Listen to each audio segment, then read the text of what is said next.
The Vikings lost, but we're going to find 5 winners from this game, whether you like it or not.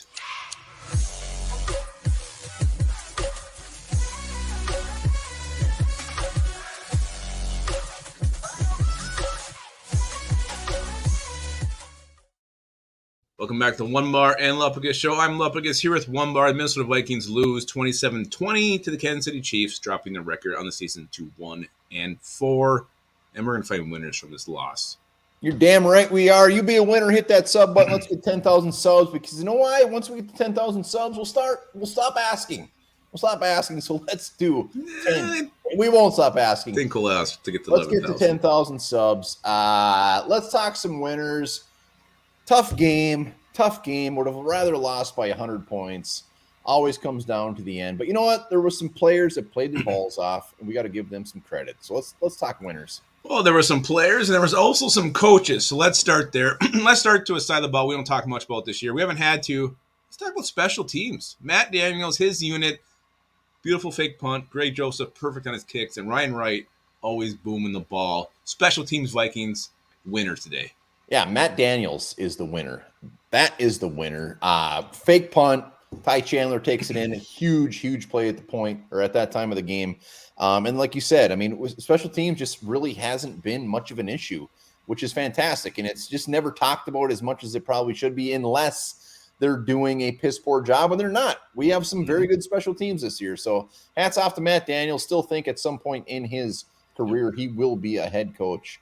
You know what? We got him now, so let's enjoy him.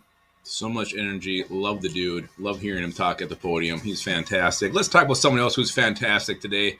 Marcus Davenport, 2 in a row. We asked if he could rise to the occasion. Could he do it again? And I feel like he did. Cream of the crop, but rise to the top. Davenport, 2 games in a row, showing that the signing was well worth it. If he can stay healthy, that is a big if. But another sack, 4 tackles. And just is a huge part of this defense. If there's any chance of the Vikings turning this around, Marcus Davenport is going to be a big part of that. He's a monster. He's a beast. He's tough. He's athletic. I love everything about him. He is a pressure-creating machine is what he is. I hope he stays healthy the rest of the year. You mentioned it, though. Turn this thing around. A lot of it has to do with Davenport. And also his cohort, his man across the line from him, his pass rusher partner. What? Daniil Hunter. That was a horrible intro. Pass rusher partner. I was going to say rusher. Oh, you got pass rusher partner. I was trying to think of a Daniil word. Freaking Hunter, man. You give him some respect. Pass rushing beast. Beast. He is a beast. And again, today, another sack.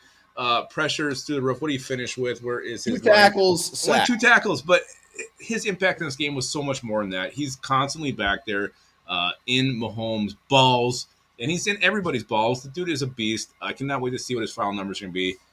He's going to approach, I'm going to say, 16 sacks this year. Well, Daniil Hunter is making himself some serious cheddar next year. I love the fact that we brought him back on the 1-year deal. I'm glad he's back. I'm glad we didn't trade him for like a 3rd-round pick.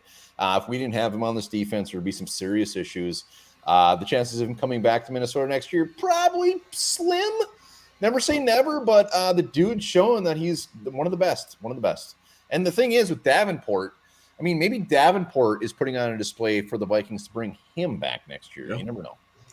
You never know. But again, Hunter, we don't know what his future is beyond this, so enjoy him while we have him. He's doing it every single damn week. Let's go back to the coaching tree, and it's not the head coach.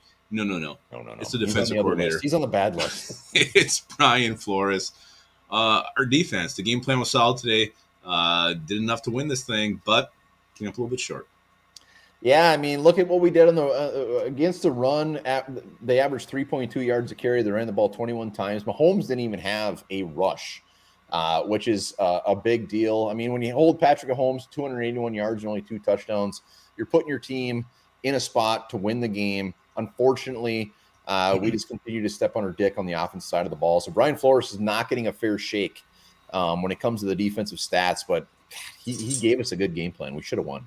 And defense was, let's not forget, they were on the field like the entire 3rd quarter. I mean, they were out there 14 minutes of it. Vikings offense was barely on the field. And even when these plays didn't work, the guys were in position. I mean, Cam Bynum was there. I think Caleb Evans was another one where they're there to make the play. They're not making the play. but the defensive coordinator is putting him in position to make these plays. So hats off to Brian Flores. Well done. Love having you here, and hope you stick around for a little bit past this season. Let's go to the final winner from this game. Just back on Flores, I mean, we had 2 sacks, but it's like he had the perfect amount of pressure and non-pressure. It's like Mahomes was moving around just enough to F with his game. He was making crazy throws that unfortunately they were catching, but that's more on just the timing with our defensive backs. But it was perfect. It was perfect.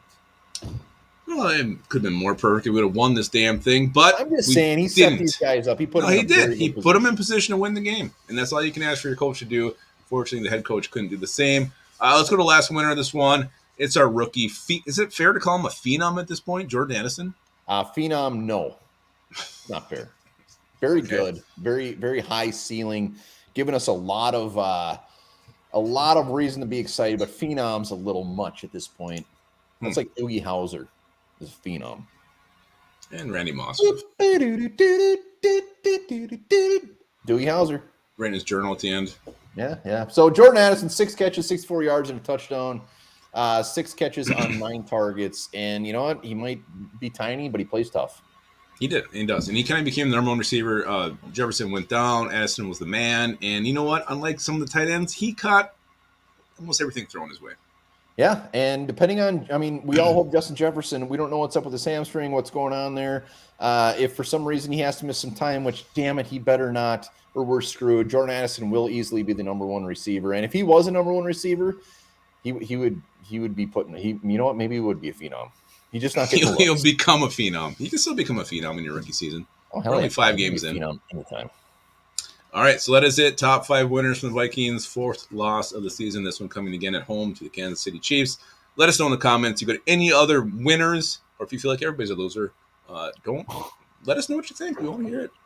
We want to hear it. And Onebar's going to work on his milk. And you guys remember this. Erotomania is a psychological disorder where the sufferer has delusions that another person is in love with him or her. Oh, my word.